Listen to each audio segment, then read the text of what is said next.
तुमच्या माहितीसाठी आपण नोकरी सोडतानाच्या नोटीस पिरियड संदर्भातले कायदेशीर काही नियम समजून घेणार आहोत. भारतीय कामगार कायद्यानुसार जर तुम्ही नोटीस पिरियडमध्ये काम करत असाल तर तुम्ही त्या कंपनीचे अधिकृत कर्मचारी असता, बरोबर.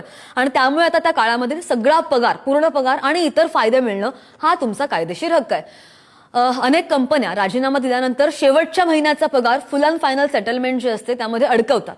मात्र कंपनी तुम्हाला कामाचा मोबदला देण्यास नकार देऊ शकत नाही. जर तुम्ही नोटीस पिरियड पूर्ण केला असेल तर अनुभवाचं प्रमाणपत्र, एक्सपिरियन्स लेटर आणि रिलिव्हिंग लेटर देणं ही कंपनीची जबाबदारी आहे. ते तुमचं वैयक्तिक दस्तऐवज आहेत जे कंपनी अडवून ठेवूच शकत नाही. जर तुम्हाला तातडीनं नोकरी सोडायची असेल आणि तुम्ही नोटीस पिरियड पूर्ण करू शकत नसाल तर तुम्ही नोटीस पिरियडच्या काळामधील पगार देऊन कंपनीतून मुक्त होऊ शकता.